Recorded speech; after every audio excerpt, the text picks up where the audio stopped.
When is tough love better than going easy on a kid who's different? My dad's philosophy on this was that in the real world, those accommodations aren't going to be given.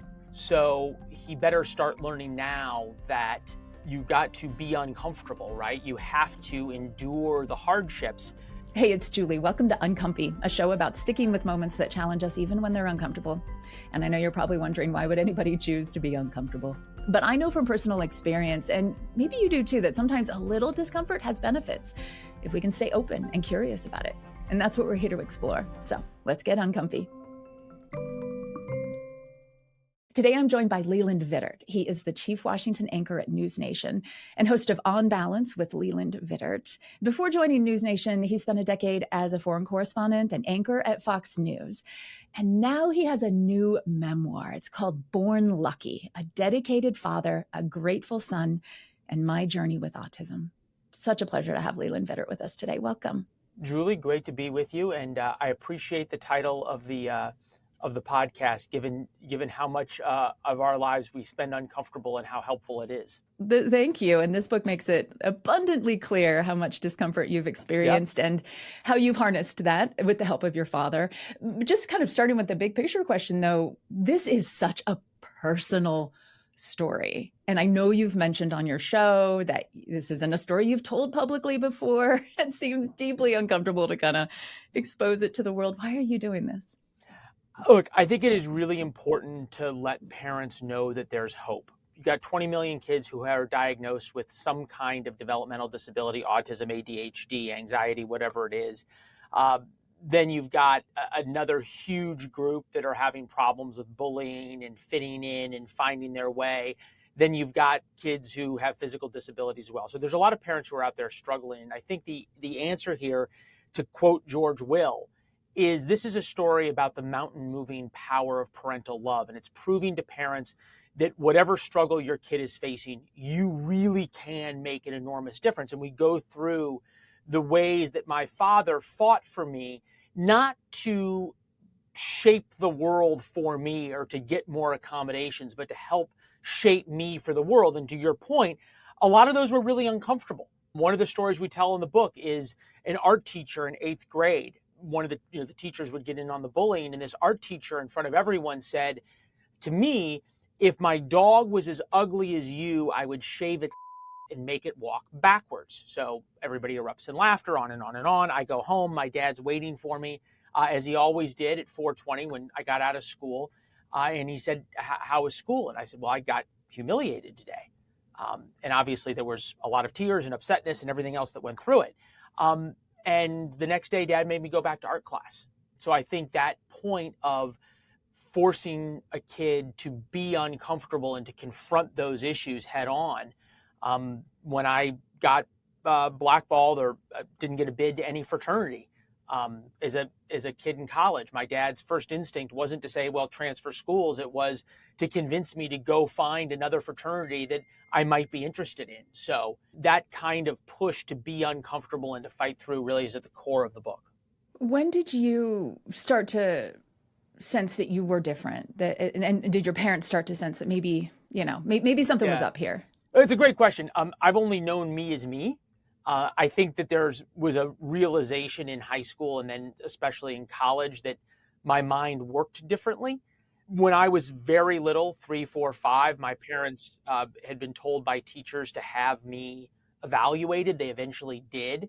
The initial testing showed that when it came to IQ, my EQ was near freezing levels, but my IQ was somewhere between mentally retarded in some areas and genius in others. So 20 points represents a learning disability in the IQ score spread between the two halves. Mine was 70 points.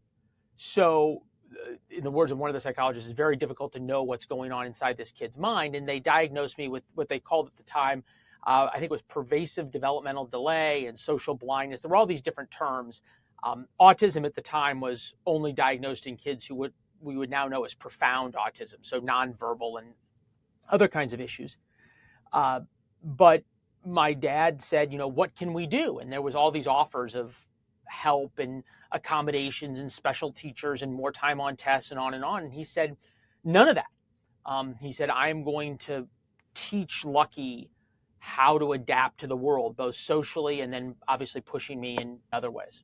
Lucky was your nickname from Yeah. birth. I guess there was a pretty traumatic birth, and you were lucky to get out of it. So you say EQ was like non-existent, emotional intelligence, effectively. So, what were some of the things that were particularly challenging for you that and in this case, it was really your father who kind of just leaned in and said, "Well, I'm Yeah. going to help him figure this out." What were some of those things? There's this moment in the book where my father, I think I was in fourth grade maybe, and it was clear I was different. If kids would push me in line or bump into me in line, I would turn around and hit them. I had no friends. I never got invited to a birthday party or a play date or any kind of get together or ever. Some people sort of attract friends like a magnet. I kind of repelled kids my own age. But when I was in fourth or fifth grade, my dad showed up at the little school I was going to during PE time. And they said, his class is in PE. And he walked up and asked the gym teacher, how I was doing. And the gym teacher said, well, he's okay. He's out playing right now, soccer.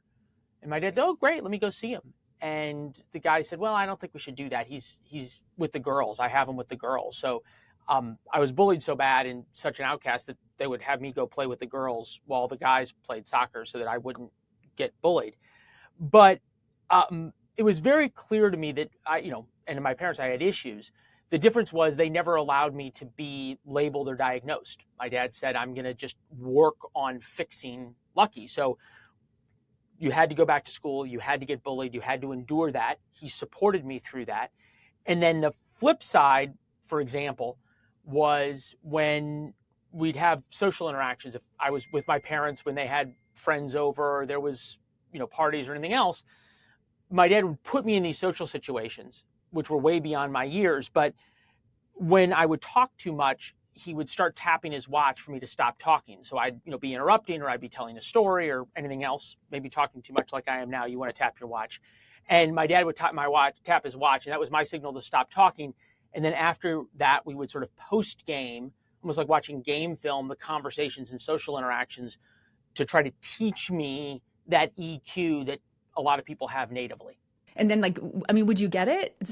How were you feeling about all of this, right? It's a great question. I was much better around adults. There's sort of some funny moments in the book where you see me as this 6, 7, 8-year-old talking about the Cold War and talking about the either 88 or 92 election and being able to sort of converse with adults on adult subjects so long as they didn't mind how much I talked. But yeah, I was it took a while, really. It took until I was certainly out of college to really learn social rhythm. And I would tell anyone that, I still have those tendencies. I'm always still me, but I've learned to sort of discipline them, harness them, focus them with my dad's help. And I think that's why this book applies not just to autism, right, but to all these other issues and problems growing up that kids have, because it shows how my dad helped me deal with them rather than be limited by them, right? Rather than being defined by the diagnosis, taught me that the label really doesn't matter and shouldn't force you to be put in a box. But you also, your parents, your father in particular, also really rejected any kind of accommodation, Mm-hmm. right? Yeah. Any sort of acknowledgement of, look, this is hard for Leland, and so he needs a little more time to do X, Y, and Z, or we're not going to put him in this because that's just outside of his capabilities, right? So yeah, no, there was none of that, and by design, right? My dad's philosophy on this, and I think it makes a real point, was that in the real world, those accommodations aren't going to be given. So he better start learning now that you got to be uncomfortable, right? You have to endure the hardships for a couple of reasons. One, it shapes you. It helps you learn how the world works and how to get along with people. But I think also the second part of it is, you can get through it, right? And a big part of being uncomfortable is proving to yourself the next time you're uncomfortable, maybe even a little more uncomfortable, that you can get through it.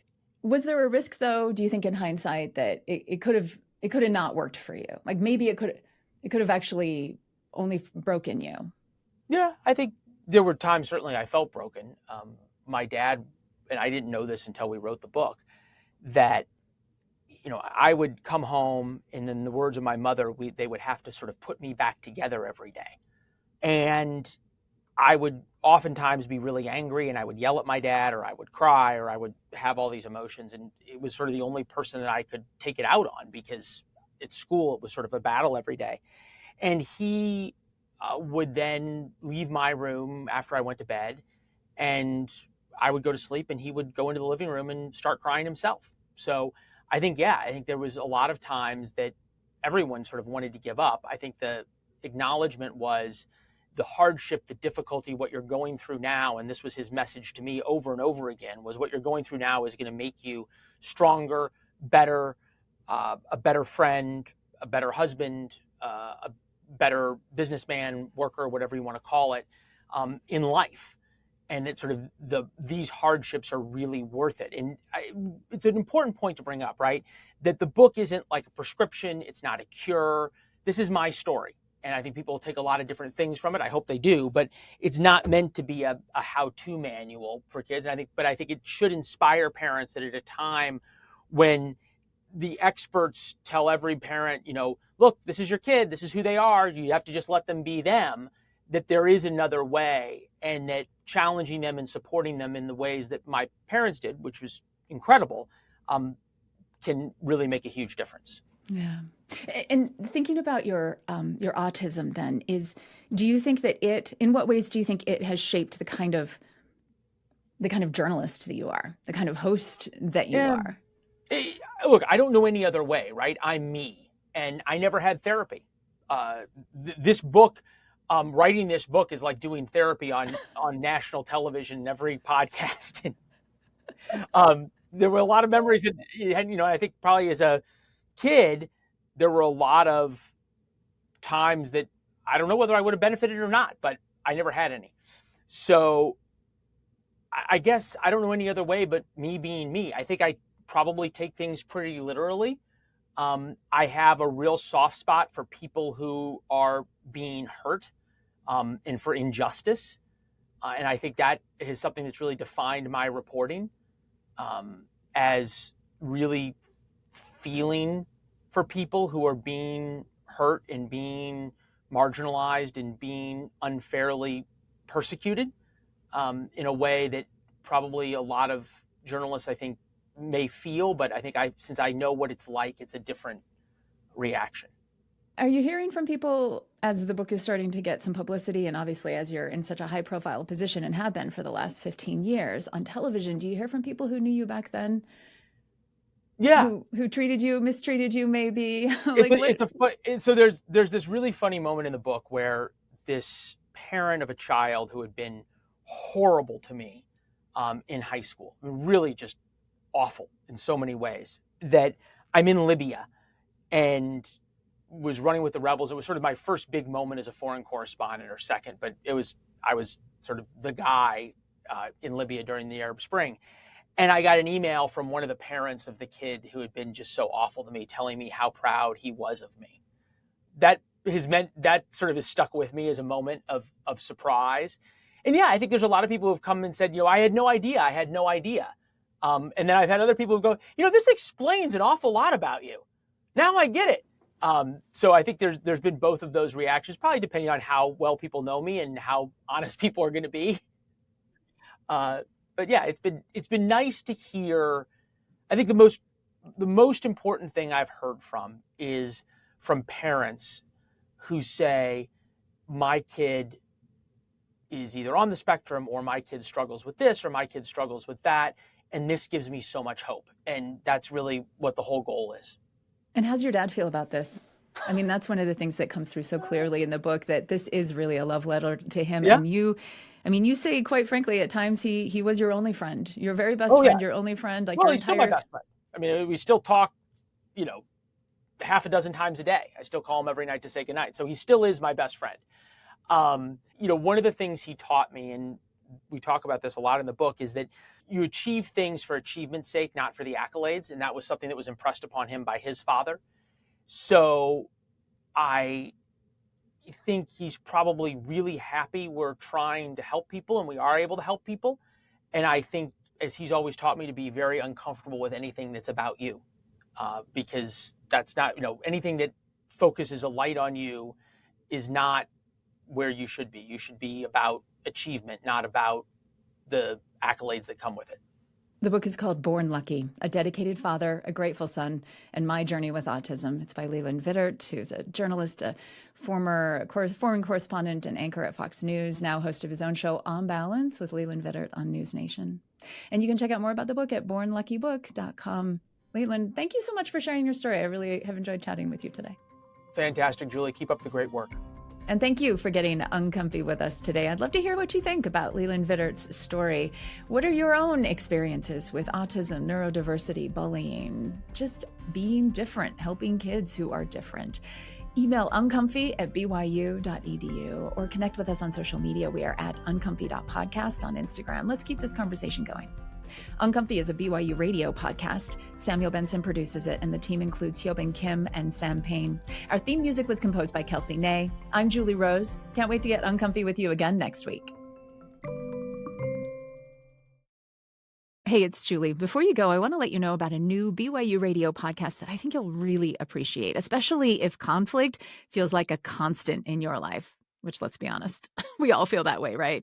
This show is called Conflict Coach with Dr. Emily Taylor. She's a certified mediator, a mom of 5, and she knows firsthand how messy and meaningful relationships can be. On every episode, she helps real people work through real struggles. Maybe it's tension with a coworker or a neighbor or a family member. And the advice she gives is practical, compassionate, and grounded in real expertise. Conflict is part of life, but it doesn't have to take over your life. You can find Conflict Coach with Dr. Emily Taylor on Apple Podcasts, Spotify, YouTube, or anywhere you listen.